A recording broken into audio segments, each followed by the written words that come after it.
آج ایک اہم بات میں آپ کی خدمت میں عرض کرنے جا رہا ہوں، اور وہ بات یہ ہے کہ سپریم کورٹ آف پاکستان کے محترم چیف جسٹس صاحب نے 6 سال بعد ایک فیصلہ دیا، اور وہ فیصلہ حق مار کے حوالے سے ہے۔ ایک خاتون جو فیملی کورٹ سے لے کر ہائی کورٹ اور وہاں سے سپریم کورٹ پہنچی، اور سپریم کورٹ نے اس کے حق میں فیصلہ دیا اور اس کے حق مار کی ادائیگی کا حکم دیا، اور جملہ اخراجات اس آدمی پر رکھے کہ جو حق مار دینے سے گریز کر رہا تھا، اور وہ ہیلے بہانے کرتے کرتے سپریم کورٹ تک پہنچا، اور بالآخر سپریم کورٹ آف پاکستان نے عورت کی داد رسی کی۔ یہ خبر چونکہ میڈیا پر ہے تو اس حوالے سے یہ بات میں عرض کر دوں کہ اسلام کیا کہتا ہے۔ قرآن مجید فرقان حمید نے یہ بات بڑی وضاحت کے ساتھ ارشاد فرما دی کہ وَآتُوا النِّسَاءَ صَدُقَاتِهِنَّ نِحْلًا فَإِن طِبْنَ لَكُمْ عَنْ شَيْءٍ مِّنْهُ نَفْسًا فَكُلُوهُ هَنِيًّا مَرِيًّا۔ فرمایا کہ عورتوں کو ان کے مہر خوش دلی سے دو، پھر وہ اگر اس میں سے کوئی چیز تمہارے لیے چھوڑنے پر دل سے خوش ہو جائیں تو اسے کھا لو، اس حال میں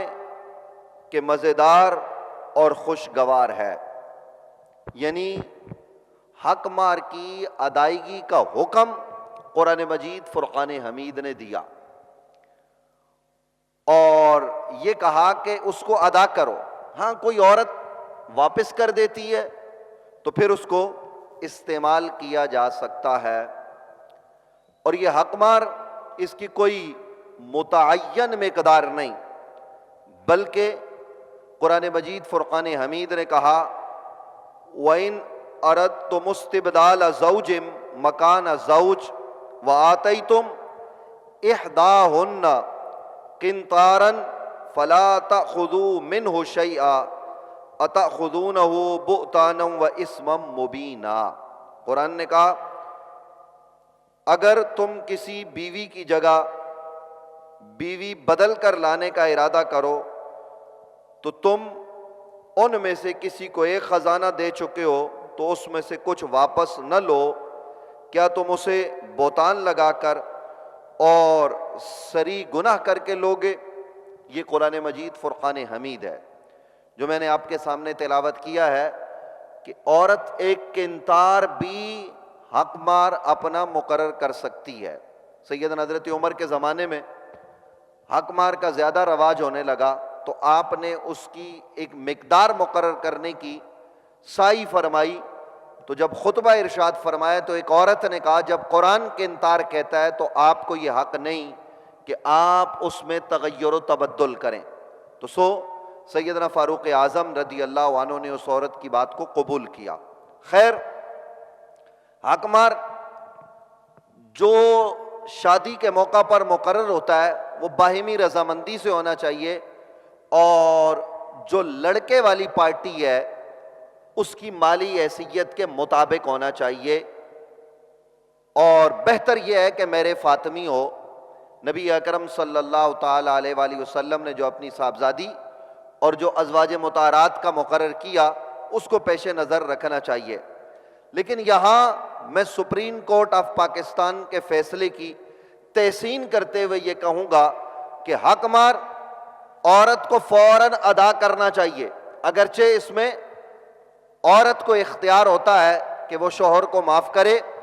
یا اس کو مہلت دے دے۔ آج کل ہمارے یہاں معجل اور غیر معجل کی بات بھی ہوتی ہے، کہ فوراً ادا کرنا ہے، عند الطلب ہے، تو جو مہر عند الطلب ہو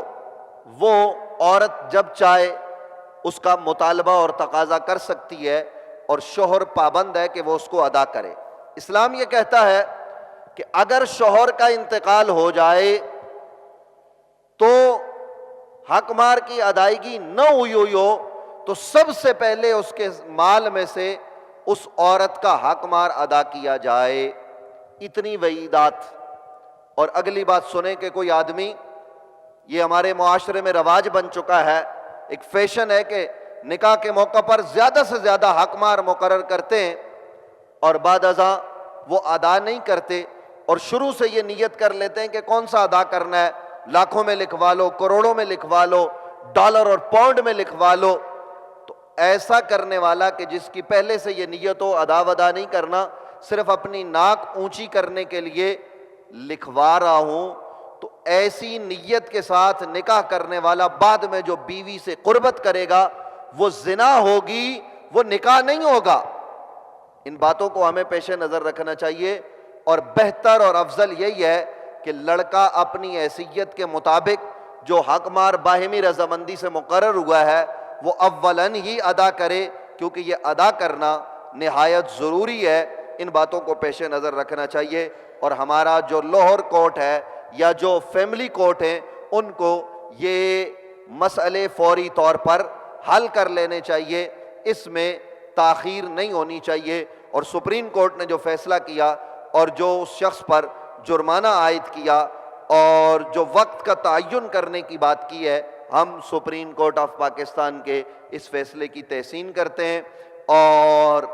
یہ امید رکھتے ہیں کہ آئندہ بھی شرعی اصولوں کے مطابق سپریم کورٹ آف پاکستان فیصلے کرے گی۔ اللہ تعالیٰ سپریم کورٹ کو اور تمام عدالتوں کو اس کی توفیق نصیب فرمائے۔